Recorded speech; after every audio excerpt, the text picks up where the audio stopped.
बचपन के बारे में मुझे पता चला कि आपकी माँ आपको रामायण और गीता ये सब सिखाया करती थी।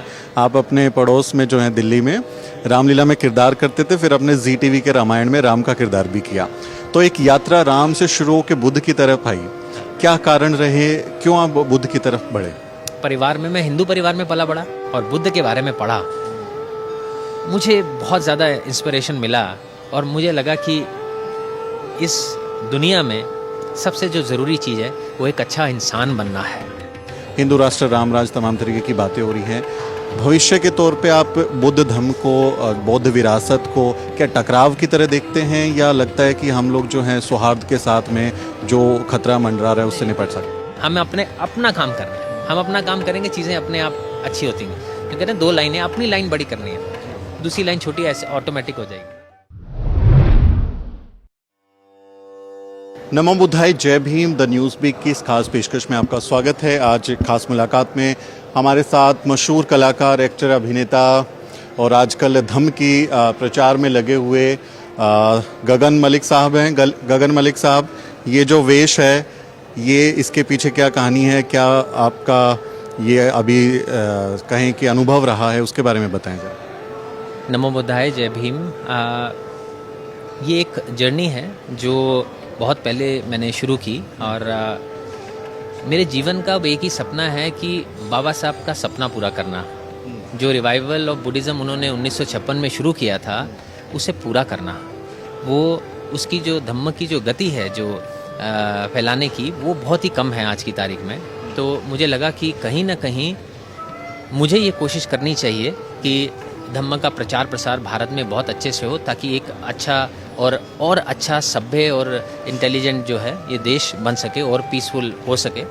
जिसके लिए मैं चाहता था कि मैं धम्म को और अच्छे से जानूं, जिसके लिए, क्योंकि थाईलैंड बुद्धिस्ट कैपिटल है वर्ल्ड की, तो जितना धम्म अच्छे तरीके से वहाँ सीखा जा सकता है, मुझे लगता नहीं है किसी और देश में सीखा जा सकता है।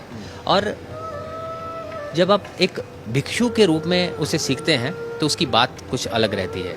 तब आपको बहुत अच्छे से समझ में आती है कि धम्म एक्चुअली में है क्या। तो वो सीखने के लिए मैं थाईलैंड गया। वहाँ पे मेरा ऑर्डिनेशन हुआ वट्टाथोंग टेम्पल में, और मास्टर हैं हमारे राजा बुराय नाना सोमफोन, जिन्होंने मुझे दीक्षा दी। और वो लेने के बाद मेरा एक और मिशन है कि मैं चाहता हूँ कि भगवान बुद्ध की जो मूर्तियाँ हैं 84,000, वो जो है पूरे भारत में जाएं, क्योंकि जब बुद्ध पहुंचेंगे तो मैं मानता हूं कि उनका धम्म भी वहां पहुंचेगा। अशोका ने 84,000 स्तूप बनाए थे, तो मैं चाहता हूं कि मैं उनके नक्शे कदम पर चल के एटलीस्ट 84,000 मूर्तियां तो दान करने की कोशिश कर सकता हूं, अगर स्तूप आने की। इस दौरान में होता ऐसा है कि मैंने 15 दिन के लिए सोचा था मैं भिक्षु बनूंगा, लेकिन थाईलैंड में लोगों का इतना प्यार मिला कि मैं जो वहाँ की महासंघ है वो अभी ये कह रहे हैं कि आप जितना समय रह सकते हो, बार बार मौका नहीं मिलता जीवन में, आप रहो और सीखो, जितना सीखोगे उतना अच्छा है। लोगों ने बहुत सारी मूर्तियाँ भी दान की हैं। जब मैंने ये बात कही कि बाबा साहब का ये सपना है रिवाइवल ऑफ बुद्धिज़्म का, जो हमने करना है और आगे से पूरा बौद्धमय भारत करना है, तो लोगों को बहुत ज़्यादा खुशी हुई। और आप मानेंगे नहीं, बुज़ुर्ग लोग, बड़े छोटे, सब लोग अपनी शुभकामनाएँ देने, मूर्तियाँ देने, हमारा साथ देने के लिए आगे आए हैं। अब ये हमारे ऊपर निर्भर करता है, हमारे बुद्धिस्ट लोगों के ऊपर, कि हम एकता के साथ कैसे काम कर सकते हैं। हमारा जो ड्रॉबैक रहा है वो यही है कि हमारे में एकता कम है। सब लोग चाहते अच्छा हैं, लेकिन जब कोई एक अच्छा करना चाहता है तो उसको खींचने वाले बहुत लोग हैं। लेकिन अगर हाथ से हाथ मिलाकर चलेंगे, अच्छी गाइडेंस के साथ चलेंगे, अब बड़े बड़े भंते, ज्ञानी भंते जो हैं, जिन्होंने धम्म को अच्छे से पढ़ा है, वो हमारे साथ हैं हर तरीके से, तन मन धन सबसे साथ हैं। लेकिन अब हमारे बुद्धिस्ट लोगों को एक साथ होना है। वो जब होगा तो मुझे लगता है कि हम आगे बढ़ेंगे और बौद्धमय भारत बनाने का जो सपना है उसे साकार करेंगे। तो अब वहाँ से मैं आया हूँ, तो मैं चाहता हूँ एक बार बोध गया जाएं, वाराणसी जाएं, कुशीनगर जाएं, मुंबई जाएं, नागपुर जाएं, इंदौर जाएं, बाबा साहब की दीक्षा भूमि में जाएं, उनके जन्म स्थान पर जाऊं, इन सब जगह आशीर्वाद लूं, ताकि मुझे एक नई ऊर्जा मिले और मजबूती आए। आज थाईलैंड पूरा मेरे साथ है और धीरे धीरे जो हमारे देश के बुद्धिस्ट भी हैं वो भी मेरे साथ दे रहे हैं और मुझे लगता है कि कामयाबी ज़रूर मिलेगी। थाईलैंड में सामनेर पबज्जा का शिविर कैंप लिया है, उसमें क्या कुछ सीखा बुद्ध के बारे में, जो धम्म है उनकी शिक्षाओं के बारे में, क्या कुछ नया अनुभव वहाँ से सीखे? देखिए, पहली चीज़ तो बहुत ज़रूरी है। देखिए, जब धम्म की बात करेंगे तो बहुत सारी चीज़ें हैं, कुछ पहले से जानना करना। अगर मैं यहाँ धम्म की बात करूँगा तो बात लंबी चली जाएगी, है ना। प्रेजेंट में जीना सबसे इम्पोर्टेंट है, माइंडफुलनेस के साथ। सती, समाधि और पन्या, ये सबसे इम्पोर्टेंट 3 चैप्टर हैं बुद्धिज़्म के। अगर आप मेडिटेशन करते हैं, समाधि करते हैं, तो सती डेवलप होती है। माइंडफुलनेस जब होती है, कॉन्टिन्यूसली आप माइंडफुल रहते हैं, तो विजडम आता है, और जब विजडम आता है तो आपको ज्ञान की प्राप्ति होनी शुरू हो जाती है। आप सही इंसान बनते हैं, सही राह पर चलना शुरू होते हैं और धीरे धीरे निर्वाण की ओर बढ़ना शुरू होते हैं। इसको और बड़े से मैं समझा सकता हूँ, लेकिन अभी समय की कमी है। अब धम्म की बात करें, बुद्ध का धम्म क्या सीखा है? बुद्ध का धम्म तो बहुत बड़ा है, जितना मैंने आपको छोटे से इसमें बताया, इसमें बहुत सारी चीज़ें हैं। अगर हम बात करेंगे फुर्सत से हम ये ज़रूर जानना चाहेंगे। हाँ, ये धम्म टॉक होनी बहुत ज़रूरी है। जो इम्पोर्टेंट मैं चाहता हूँ, जो मैसेज आना चाहिए, भिक्षुओं का सम्मान कैसे करना है वो हमें सीखना है। एक बुद्धिस्ट डिसिप्लिन में कैसे रहता है वो हमें सीखना है। यहाँ पर उस चीज़ की मुझे बहुत कमी दिखती है, और नए मंक्स और बनने चाहिए, ऑर्डिनेट होने चाहिए भिक्षु। वो कैसे होंगे वो सीखा है। कल्चरल आदान प्रदान कैसे हो, कि भारत से थाईलैंड जाएं, थाईलैंड से कुछ लोग इधर आएँ, नए भिक्षु बने जो बुद्ध का धम्म फैलाएं। इस पर काम करना है, ये बहुत ज़रूरी है। मलिक साहब, आपका बारे में मैं जब स्टोरी के लिए मैं आ रहा था तो मैं बहुत सारी रिसर्च कर रहा था। आपके बचपन के बारे में मुझे पता चला कि आपकी माँ आपको रामायण और गीता ये सब सिखाया करती थी। आप अपने पड़ोस में जो है दिल्ली में रामलीला में किरदार करते थे, फिर अपने जी टीवी के रामायण में राम का किरदार भी किया। तो एक यात्रा राम से शुरू होकर बुद्ध की तरफ आई। क्या कारण रहे, क्यों आप बुद्ध की तरफ बढ़े? परिवार में, मैं हिंदू परिवार में पला बड़ा, और क्या कहते हैं, जो राम का किरदार मिला वो एक उनका मानना था, एक छवि ऐसी, एक शांत स्वभाव के थे राम, और फीचर्स उनके जैसे थे, तो वो एक एज एन एक्टर जो मेल मिलाप होता है उसमें बहुत मिला। और जब भी मैं कोई किरदार करता हूँ तो उसके बारे में पढ़कर उसे स्टडी करके अच्छे से करता हूँ।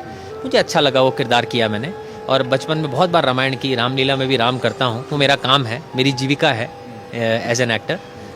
लेकिन जब मैंने श्री सिद्धार्थ गौतम फिल्म की, श्रीलंका की, और बुद्ध के बारे में पढ़ा, मुझे बहुत ज़्यादा इंस्पिरेशन मिला, और मुझे लगा कि इस दुनिया में सबसे जो ज़रूरी चीज़ है वो एक अच्छा इंसान बनना है।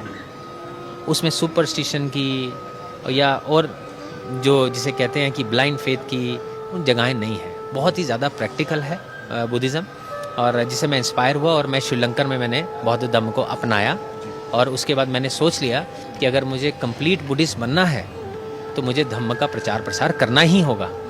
तो इसलिए मैंने बौद्ध धम्म अपनाया। जैसे ही मैंने वो फिल्म की और पढ़ा, मुझे लगा इससे बड़ा खजाना इस दुनिया में और कोई नहीं है। क्योंकि आपके पास समय की कमी है तो एक आखिरी सवाल ले रहा हूँ छोटा सा। अब बाबा साहब डॉक्टर अम्बेडकर की बात कर रहे हैं, बुद्ध के धम्म संदेश की बात करते हैं, लेकिन वर्तमान भारत की जो राजनीति है वो एक खास विचारधारा की तरफ जा रही है, जिससे हमारा लगातार टकराव होता है। हिंदू राष्ट्र, राम राज, तमाम तरीके की बातें हो रही हैं। भविष्य के तौर पे आप बुद्ध धम्म को, बौद्ध विरासत को क्या टकराव की तरह देखते हैं, या लगता है कि हम लोग जो हैं सौहार्द के साथ में जो खतरा मंडरा रहा है उससे निपट सकते हैं? हमें अपने काम की तरफ देखना है, तो दूसरा क्या कर रहा है उसके बारे में अभी नहीं सोचना है। अगर आपका माइंड प्योर है, आपका दिल सच्चा है, आप सच्चे मन से जो काम करना चाह रहे हो, तो आप सक्सेसफुल होगे ही होगे। जीत आपके कदम चूमेगी। अगर हम इसमें हेट्रेड और जेलसीज में चले गए कि वो ऐसा कर रहा है तो हम ऐसा करेंगे, इसने ऐसा किया तो ऐसे किया, तो वो बुद्धिज़्म नहीं है। बुद्धिज़्म इन चीज़ों से परे होना सिखाता है। हम बुद्ध के धम्म की बात करेंगे और बाकी जो है राष्ट्र पर छोड़ेंगे कि उनको शांति का मार्ग कौन सा दिखता है। हम अपना काम करेंगे धम्म बांटने का, प्रोपोगेशन ऑफ धम्मा। जो बुद्धा की टीचिंग्स हैं वो आपको एक अच्छा इंसान बनाती हैं। वो आप भले हिंदू हैं, मुस्लिम हैं, सिख हैं, क्रिश्चियन हैं, आप बेहतर इंसान हो जाएंगे। उससे कोई फ़र्क नहीं पड़ता आप कौन से धर्म के हैं। तो उसका प्रचार प्रसार हमें करना है और उसके लिए हम आगे बढ़ेंगे। हम जो बुद्ध की टीचिंग्स हैं बुद्धिस्ट और नॉन बुद्धिस्ट सबके पास लेके जाने की कोशिश करेंगे, वो सपना है। तो मुझे लगता है कि इन टकराव में जाने की ज़रूरत नहीं है, हमें अपना काम करना है। हम अपना काम करेंगे, चीज़ें अपने आप अच्छी होती हैं। तो कहते हैं 2 लाइनें, अपनी लाइन बड़ी करनी है, दूसरी लाइन छोटी ऐसे ऑटोमेटिक हो जाएगी। थैंक यू सो मच, बहुत साधुवाद, आपने हमसे बात की। आप लोग एक बड़ी ताकत हैं। आप जब देश विदेश तक ये चीज़ें लेके जाते हैं तो भी इसे भी मैं एक तरह का प्रचार प्रसार कहता हूँ, जो भी एक अच्छा बुद्धिस्ट होने का प्रूफ देता है। बहुत बहुत मैं भी आपका शुक्रिया अदा करता हूँ कि आज आपने मेरा इंटरव्यू लिया और मेरी बात लोगों तक पहुँचाई। और आप कभी फुर्सत में बैठेंगे तो लंबी चर्चा करेंगे। गगन साहब की फ़्लाइट है तो वो अभी जाने वाले हैं। इस चर्चा पर गगन साहब ने जो बातें बताई हैं धम्म के बारे में, उस पर आपका क्या कहना है कमेंट में लिखें और हमारे चैनल को ज़रूर सब्सक्राइब करें। मेरा नाम सुमित चौहान है और इस वीडियो स्टोरी में मेरी मदद करें मेरे सहयोगी मोहित। फिर किसी वीडियो में मुलाकात होगी। नमो बुद्धाय, जय भीम।